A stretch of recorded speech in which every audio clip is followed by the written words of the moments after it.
Thank you so much for staying tuned. If you just joined us, this is TMI reaching you live from Benin City, Edo State, South Nigeria. And it's a global thing. Yes, you can see us anywhere across the world. All you need to tap into our live feed to get to see what we're discussing here. itvradio.ng/live. That's all you need to type, and you are there with us live. Well, we want to zoom in on the security situation of the country. A call for self-defense. Now that's a question in the hearts and of course on the minds of so many Nigerians. Don't forget, over 200 persons killed in Hawaii, Benin State, and of recent 71 persons lost their life in Borno, Kano, Katsina, Plateau, you just name it. It's like, one strike too many. And it's one of the headlines of our dailies. Over 200 jihadists storming towards Niger. Yes, I mean, it's like it's crazy. What in the world is going on? Should we really take the advice of General Danjuma, retired, on self-help?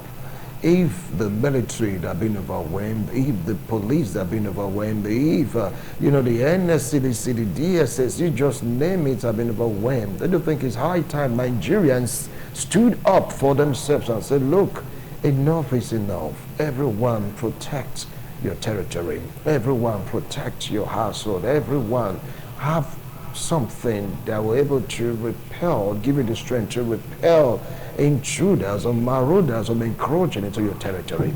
With me here in the studio is a political analyst, political affairs commentator, an entrepreneur, a politician, even a special advisor to the senator, representing Edo South Senatorial District, Senator, to welcome Honorable Derek Unwago. Derek, it's a pleasure having you this morning. Thank you for having me. A very good morning to you. All right. Well, via Zoom, we're expecting to join us a Sosa, a PDP political stalwart, and of course, all the way from New Jersey, Honorable Ehi Igariba will be joining this discussion. But as I say, the show definitely will go on. What do you feel, Honorable, about the security situation in the country in this recent time? It is alarming. The situation in this part of town is quite alarming. And sometimes I wonder how folks in the northern part of Nigeria are coping. But what baffles me the most is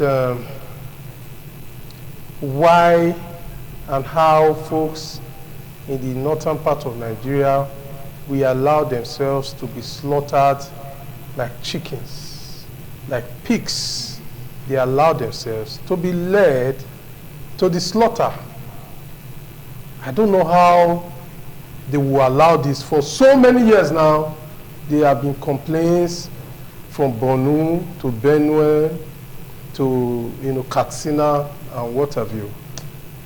And there's an adage in Benin that it is better to give birth to a thief than to a sheep. This I'm saying to say that an individual don't need to allow his or herself to be so oppressed, so devastated that you cannot think outside the box. The laws are made to guide us. Institutions are there to lead us. But when institutions tend to fall short of their regulatory mandates, the onus lies on an individual to protect its or herself. Remember the United Nations Charter, one of the major articles there is that an individual has the rights, fundamental rights, to protect his own life and property. That should override every other laws, that exists. When there is a potential threat to an individual's life, the individual is supposed to have to do every proper thing to ensuring his or her life is safe. Even the Bible says that a man who cannot take care of his household is worse than an infidel. This is the same Bible that says if a man strike you in the right cheek, you should turn the left cheek. But it's not saying that if you cannot protect your household, you are worse than someone who does not believe in God. So you see, there are mostly two sides to every coin. And it will continue to baffle me how people will allow themselves to be slaughtered. Do you know that the community that lost more than 200 people recently in the north? Our community in Benue. Recently, a few weeks ago, the same bandit came and slaughtered about 20 people, were killed. The Kakavabili is what on the term slaughtered. I know it's like, but I wanted to paint that gruesome picture. What terminology do you prefer? You tell me. So before then, 20 people were unalived. How about that? Unalived is good for you. Were unalived. Okay, because the word killed, well, it's quite troublesome. It's quite it would have been understood. I would have expected that such community, the leadership would have come together, for a chance to forestall any future occurrence. And I'm surprised that most of these people don't even have nail cutter, or penknife to defend themselves. How can you allow yourself to be killed just like that? So and to buttress my point, General Danjuma came on here on live TV, on national TV, to advise folks to protect themselves. Some months ago, the former DSS boss, I think Adiola Ajayi, also itemized and gave a broad spectrum of picture how his own community, he encouraged them to harm themselves. He even guided them on how to defend themselves with firearms and ammunition.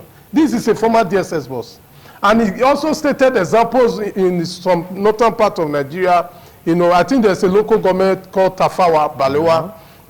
How some communities there came together and they repelled the bandit attacks, killed, annihilated all the bandits that came to attack them, even though they lost a few lives.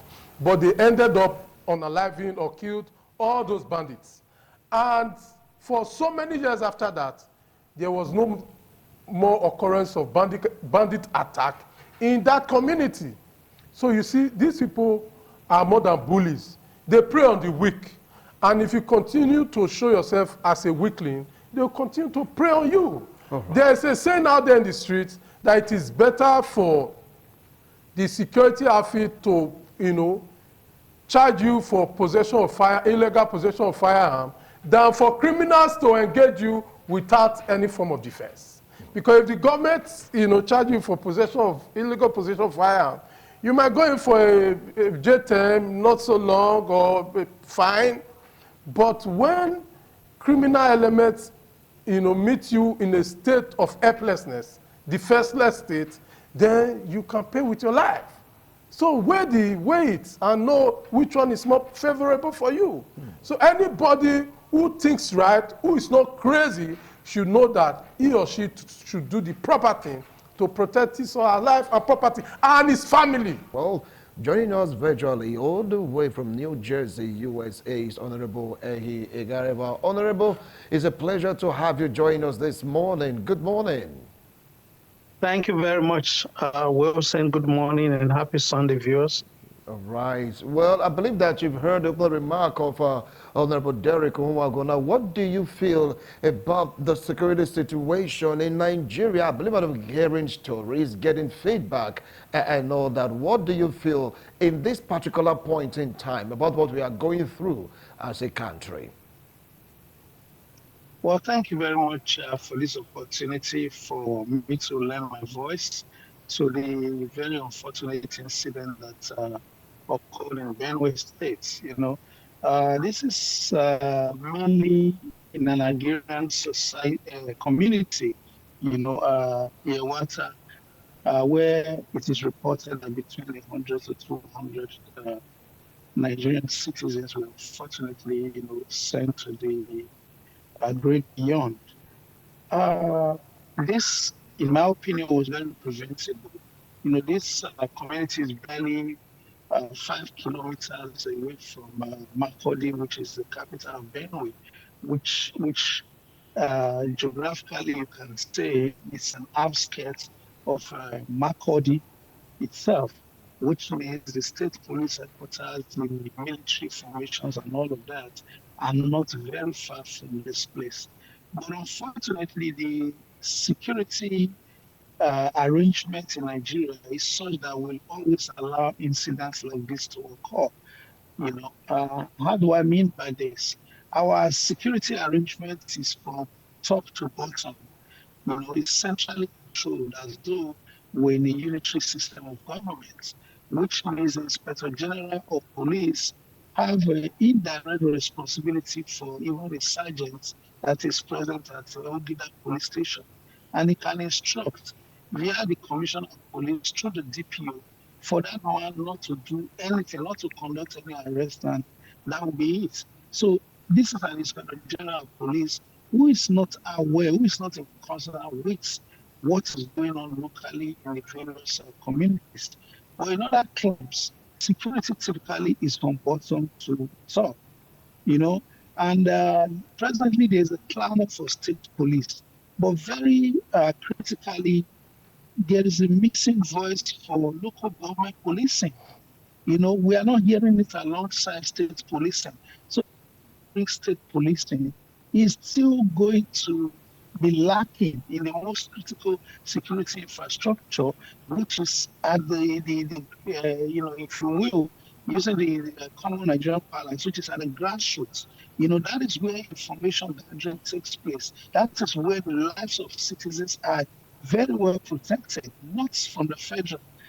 Okay, I'll take, for instance, our honorable Derek and I have already seen local government in Lagos.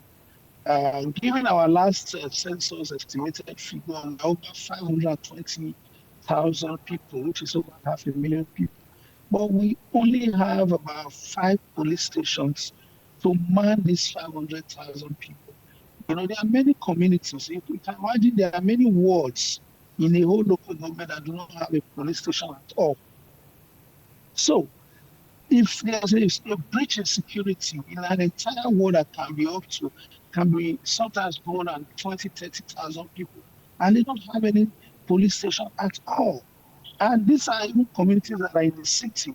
So there's perhaps about 5 kilometers from Benin City, central Benin City. The same way this water community is about 5 kilometers away from Makurdi. So there also be a security breach. The people will be very helpless. But I think there should be a federal government championed re-engineering of our policing. It is fundamentally wrong for them, there to be a law to make it mandatory for at least a police station must be situated in every ward.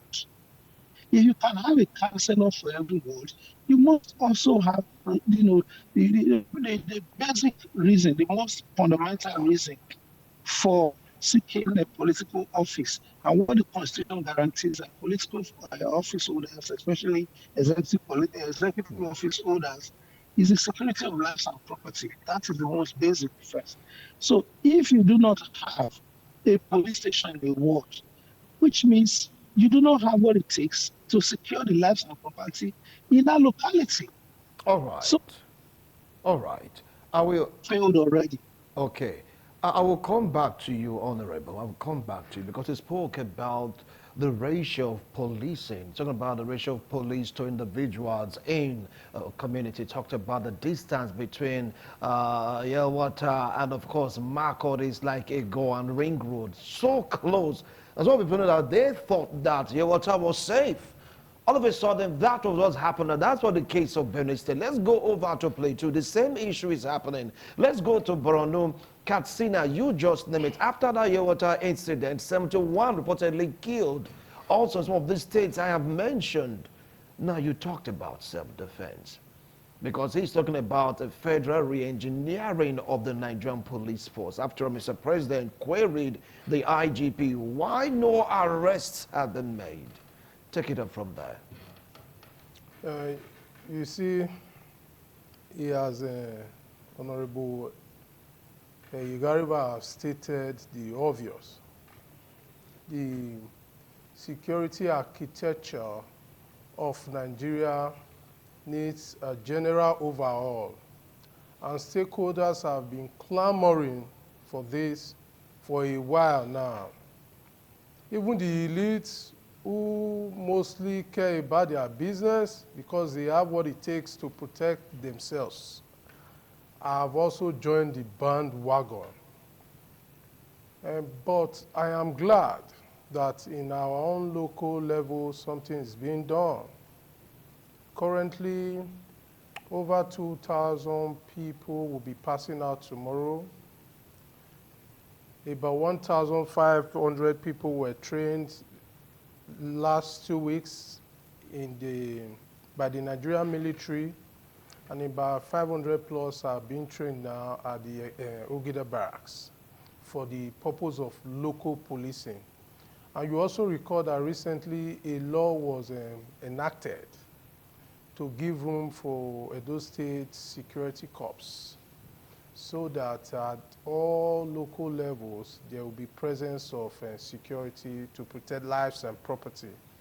And I was also informed that about between 20 and 10 individuals will be engaged in every ward of every local government of Edo State, for the purpose of local policing.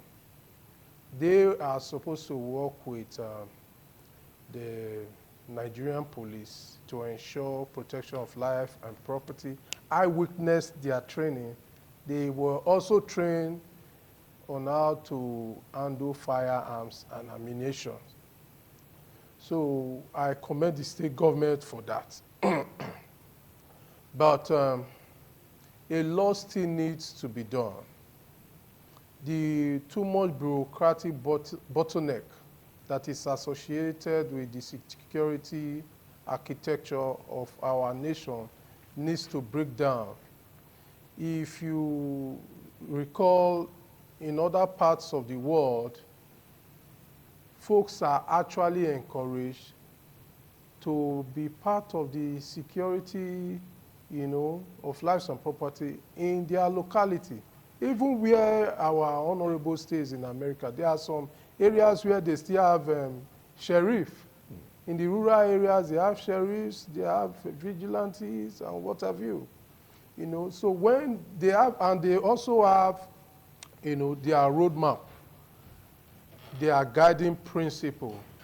When the crime extends beyond maybe misdemeanor or a small crime, then they call for either the state police or the FBI, depends on who have the jurisdiction. So that is a perfect modus operandi of policing from bottom to top, rather than what we have, which is from top to bottom. It's so wrong. While we clamor for this kind of system is because those folks in the locality knows the terrain. They know the people in that locality. And if security issues are rested on the shoulders of the locals, it makes the work lots more easier for the government to handle. Imagine the folks in the Yelwelta community where a few weeks ago about 20 people were killed, and they came back a few days ago to unalive more than 200 people. If they had a local vigilance group who have even as much as light ammunition to repel this individual and they are properly trained, the first attack would have sent a very clear message to the bandits that this is not business as usual. And the second one wouldn't have happened. So there is need for the Nigerian government to look inward and think deep. Because as a proponent of the philosophy of political Osusu Magbaye, when people come together to put you in position of authority, they do so that you will use that power to protect them economically, physically, and what have you. All right. So the government should be seen to be very passionate about the security of lives and property in our country. All right, now let's move straight down to New Jersey, where Honorable Yariba is standing by. Well, you've heard what Honorable Derek Owango opined, like what you said, also a total recalibration of the Nigerian police force. As you rightly said, the distance between Makoda and Owata is like 5 kilometers, and that was not the first strike. The first strike, if your number of indigents were killed, or indigent personality in that particular locality were killed, the second one became so horrendous that the nation quaked. I mean, do you feel that a call for self-defense should be what should be on the front burner right now? Well, I have a lot of issues again with our present policing. There must be drastic, changes. For instance, we actually adopted the British system of policing at independence, because we got independence from them. And when we chose to become a federal republic, and we chose, to go the way of federalism, we should have also now switched from that method of policing, and become, probably adopt something closer to the United States system, which my brother Honorable Derek was one who was, talking about the multi-layer security structure, so that at every level, at the world level, there is a head of the police force at that world level. And when the situation, a world is such that, in a political world, is such that almost everyone knows each other. That is why when he talked about, sheriffs, if you drive into a town, a place like a ward, your ward, my ward, or anyone's ward, the people within a few minutes will be able to tell that this guy is a stranger. If they see you drive around twice, they feel like, okay, maybe he missed his way. Hello, how you doing? Can we help you? Because they know you are not you are not supposed to be around there, or they pay particular attention now to you, you know. And where they believe that they have suspicious activities surrounding the presence of that individual or of those individuals, they quickly pass the information to the law enforcement agent who is related to them also, that would notice there's been a movement around here. And those people quickly, so that is local intelligence gathering from community intelligence gathering that they pass to the law enforcement. Because without those critical community information gathering, the law enforcement agents on their own can be, blindsided.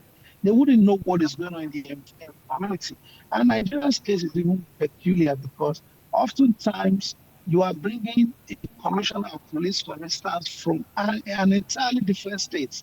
It takes him a while to get used to the terrain, to know the people. And sometimes he cannot speak the language, that is, the local language in that state. We have over 300 ethnic nationalities in Nigeria. So he's lost for the most part. So it even makes communication a bit difficult. Not everyone is literate. Many people communicate in local languages. So there he is cut off completely from the people. He's just an administrative head, so to speak. He's not an operational head, So, and the ratio of police to citizens in Nigeria is not enough at the moment. There's going to be a massive increase in policing. Then when you talk of community policing, like I said, Edo State government has gone ahead to take a very pragmatic step. Because trust me, if you have at least 10 local police or vigilante members in every ward. Most local governments have at least 10 wards. That is increasing the security vigilance in every local government by at least 100%. which is very, very, very critical and tangible, which will help the police in no small measure in the eradication of crime and prevention of this kind of, a pogrom, which, I want to refer to it as. And again, I think the people must not be docile. They owe it to themselves. The right to life, is fundamental. You have a right to life, you have a right to self-defense. It's enshrined in the Constitution.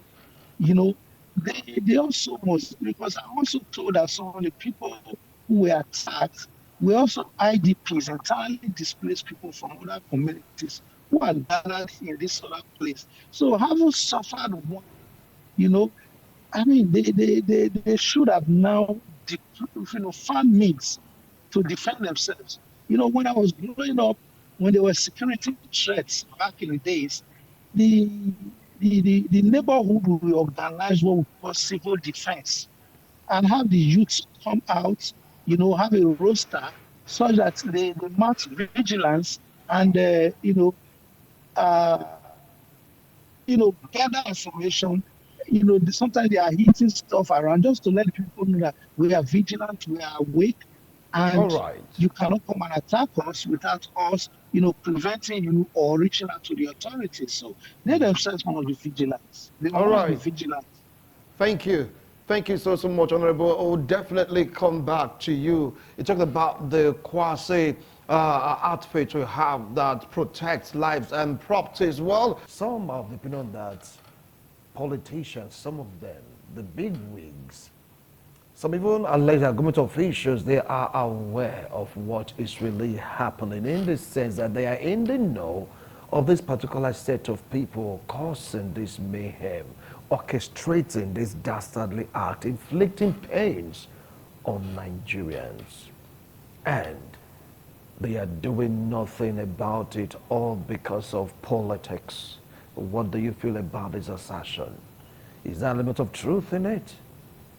Even the late General Sani Abacha opined that any security situation that lasts more than 24 hours is definitely there is a government or government officials involved in it. So we know and we are aware that some high and mighty individuals are involved in this whole drama. If not, how can an elder get access to AK-47, G3, firearms, and other sophisticated weaponry? It's not possible. There are big men out there who are sponsoring them. And some of the underlying factors are the incentives that they get from this so ugly situation. We are also not unaware of the fact that there are a lot of natural resources in the northern part of Nigeria. Like Zamfara, for example, people have been mining gold in very large economic quantity for years now.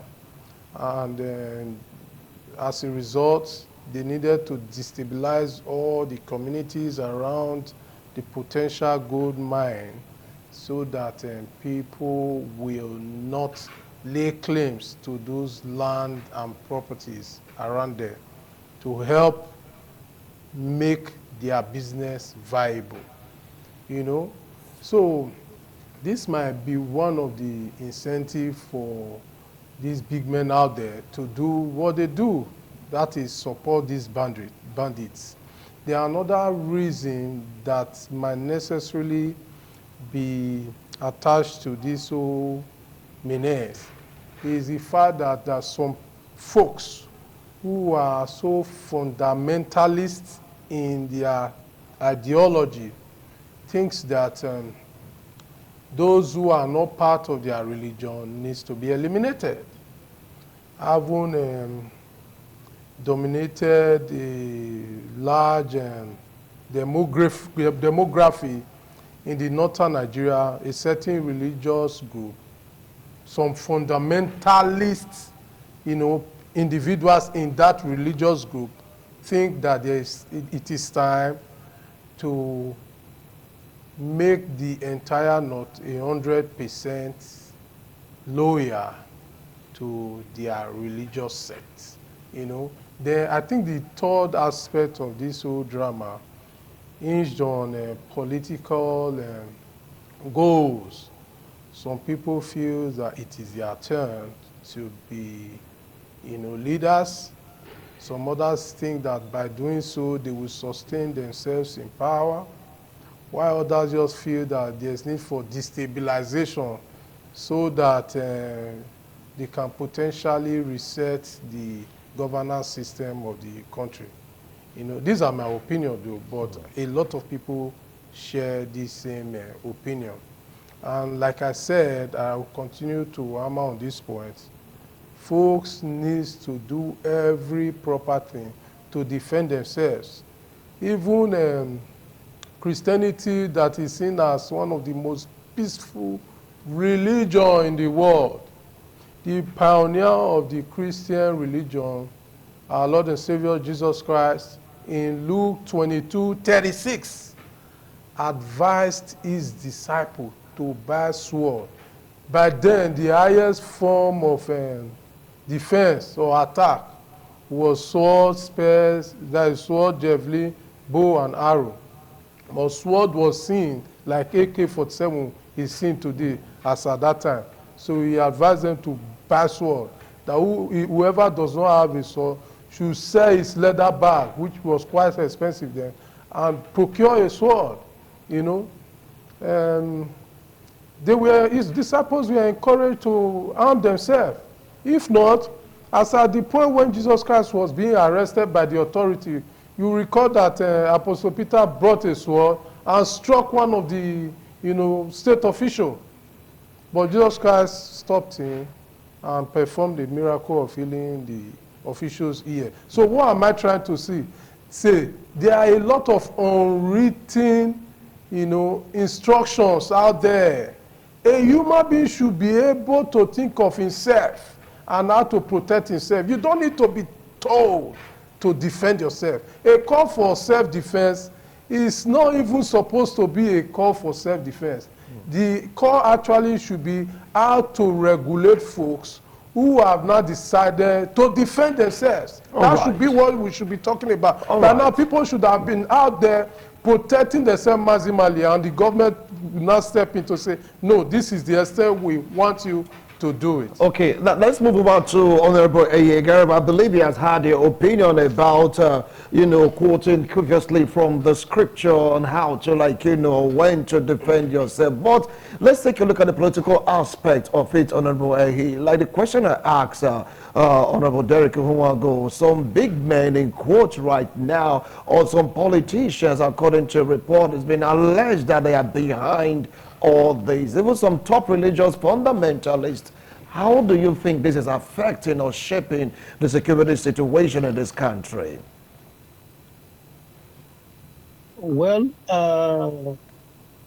you remember in 2015, when 2015 it was, yes, well, was it 2011?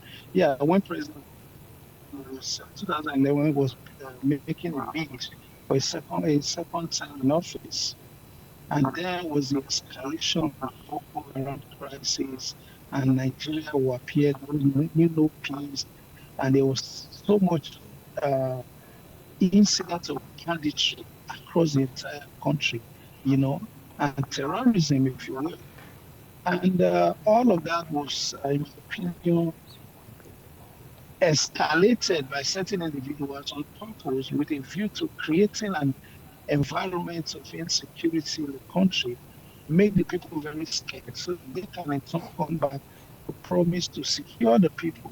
And this formed one of the fundamental areas that was used to campaign for former President Buhari, and of course he came back, he came into office. Now we see some people, it will appear each time a Southerner is at the saddle of leadership, as president of the country, some group of people become very agitated. They are so used to holding political office at the highest level, especially the presidency. They do not wish to stay away from that position for more than 4 years. And of course, they are always going to find a few people in the South who, in my opinion, are very politically emotional as against being logical and critical thinkers. They're always going to come to them, and tell them that they love them better than themselves. That way, if you just let Northerner come in, they will come under different guys. Just give us him 4 years, we'll return the power back to you, all sort of, cock and bull arrangements, which is already in the horizon. So I believe that there is a fundamental connection between the spike in insecurity. There is a connection between that spike with whenever a Santana is president of the country since 1999. I think we have to look critically at that angle and look at our politicians, how they are moving. So intelligence gathering again is coming. And don't forget, there's also the insecurity in the Sahel, in Niger, in Mali. All of these people are fighting seriously with those Islamic Fulani fundamentalists who are saying that they want to Islamize, some of those countries. And unfortunately for us as a country, we share a very large land border, especially with Niger Republic. States like Sokoto, Kebbi, Zamfara, I think Katsina, Jigawa, Yobe, and Borno states share border with Niger Republic. And for the most part, these are open border arrangements where people can, walk into Nigeria unchecked. So they can bring in as much arms as they like. The current hike in the fuel prices is also occasioned by the fact that petroleum products can move freely away from Nigeria to all of these places. So if you can move petrol tankers, it's even easier to move firearms because you can't have this Fulani Islamic fundamentalists in our country. If they are not armed, then they will have no weapons to fight it. But because they are armed, and Nigeria is running mainly an open border system with all of this Sahel region where there's a lot of security issues, they're able to bring the arms into the country and move about. Then we have this open grazing arrangement such that people under the guise of animal husbandry or health as they call themselves, can move to every part of the country using the cattle rearing as a guise, and so penetrate any community. So you can wake up in the morning and just see them, at the back of your house with their heads and unchecked for the most part. So I think one of the things open grazing now needs to be banned so that when you see movements, there will be no other logical explanation but to agree that these people have come to harm us so that the people themselves can respond in a way that they know, to defend themselves. It's important that they are not caught unawares because some people are using the guise of, oh, we are cattle rearers to move about and freely in every community. And at the end of the day, they leave the sad grapes in the mouths of those communities that, just hauling them down and, on a life in there, let me borrow the example of my brother and Derek. It's unfortunate and the government, thank God the president has visited the community, it's unprecedented. And I think his first-hand assessment of the situation will also now lead him to, taking proactive steps, to prevent future occurrence. All right. Thank you so much. Well, before comments are decent on this particular discussion, was spoken at length about this issue. What advice do you have for Nigerians? What advice do you have for security personnel? What advice do you have for the citizens that are directly affected by this onslaught? And before you you really express yourself on that particular opinion, some are saying that same things are just the way it is right now. Some persons might have been sacked But the IGP, the COAS, that things happen in their own time, their own terrain. There's been a sack order. You may be surprised and knowing fully that these individuals, they'll be following their responsibility. Derek. Our problem have always been leadership. Quality leadership has been pretty much lacking in Nigeria from time immemorial. It was lack of quality leadership that one of the major policies, Udoji Award, that was given then, skyrocketed the Nigerian inflation and all that. So, issue is leadership. Then for the followers, the people out there, I've already advised them that there's an adage in Benin that Abioyi must Abiewe. It is better to raise a thief than to raise a goat. You know, the call for self-defense shouldn't even be an issue.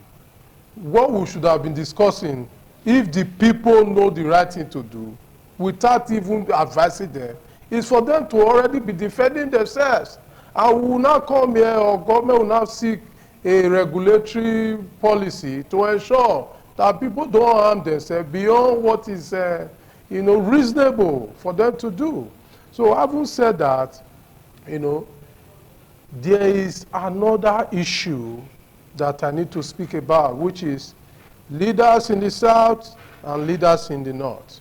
You will recall a few weeks or months ago when 16 alleged hunters were killed, I think in Uromi. Yeah. They were seen with firearms. And according to Nigeria law and other statutes, possession of firearms is illegal. These people were seen with firearms. And these indigenous took the law upon themselves, to unalive them, which was quite barbaric though.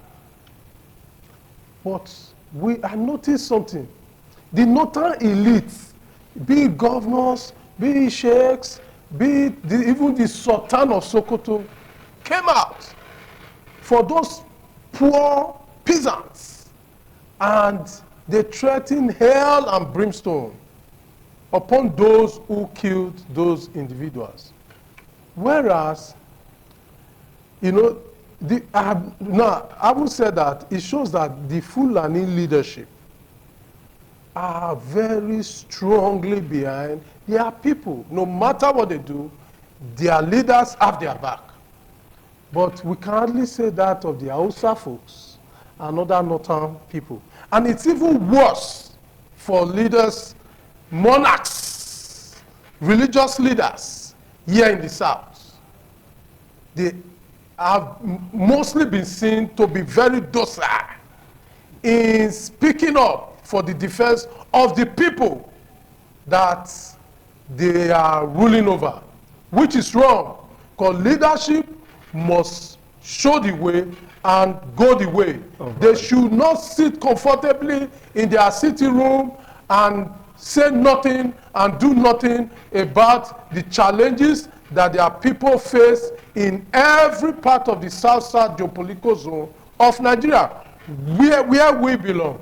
All right, thank you so much, Derek. Now let's go to Honorable Hegara to get his last line on this discussion. No sacks of anyone yet. No arrests have been made. Over 200 added up together, going to 300. Still, no voices from the northern part. No, very minimal. No voice at all from the southern part. It's like, no, I don't understand it. But what advice do you have for the people that are affected, and of course for leadership? Well, at times like this, it behoves on leaders to speak up and speak out against this kind of evil. Why? This is, tomorrow people say citizens are not patriotic. Patriotism comes from the knowledge of citizens that they are well protected and that no matter what happens, this will come to them. So it's unfortunate. I do hope that the police are able to speedily apprehend these individuals. They are not invisible, and justice must be done and must be seen to be manifestly done, so that those who are no longer here with us as a result of this gory incident, their their spirits are well rested, and their relatives at least feel a sense of justice, even though they can no longer come back to us. So it's a call to those who are in charge to double up their efforts and ensure that everyone who participated in this unholy acts, you know, are brought to book immediately. Immediately it must happen. And the religious leaders from every part of the country, they should speak up. They should speak up. Social media influencers, they should speak up. I think I heard one from a very dark black man.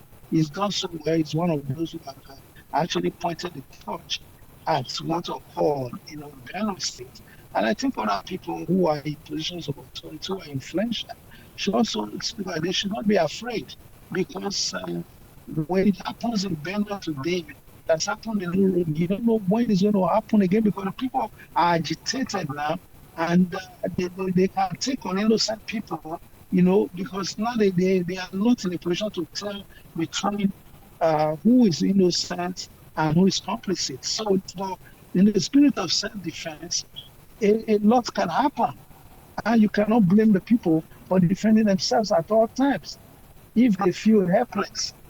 So that's why leaders must come out, reassure their communities, and urge those in the security organizations to ensure that those who participated in this incident are speedily apprehended and brought before the court of law, so that they can be, prosecuted and judgment brought in, so that justice is also given to the families of those who are bereaved as a result of this. Thank you so much, Honorable Yegariva. I really appreciate your comment on that. But the thing is this. Some of these persons say they know these people. Some are alleging that these people, they are known, they have a language, they have a religion, they have a tribe. They come in droves. They come in droves, attack, retreat. You know these people. What is preventing the government from going after them? Who are the persons behind these people? Katsina, Borno, Zamfara, Benue, you just name it. They are there attacking, retreating, attacking and retreating. For how long will this country be under siege from these persons? We have some good ones from that tribe, but the hardliners, the extremists, some are saying they are the ones causing all these problems. In Benue, they said it's gone beyond farmers' headers. From what Leah said, he said this is well-coordinated, well-planned attack 2 times within a space of time. What is the government of the day doing about it? Before you drive the people to the brink of total insanity, they may just lead to self-defense. And when self-defense is on, a lot of mistakes can happen, like what Honorable he opined. Yes, a lot of mistakes can happen. You can go have the wrong person. That's what I say. No, caution on that aspect of self-defense. If you want to say caution, what is the government of the day doing about it? We are watching. But if you keep, I will put it now, handle this issue with kids' gloves, I'll keep on wondering, what do you think the citizens will do next? We don't want to, disintegrate into a state of anarchy because of saying self-defense this and self-defense that. The government should wake up to the responsibility. Traditional rulers should wake up also to the responsibility.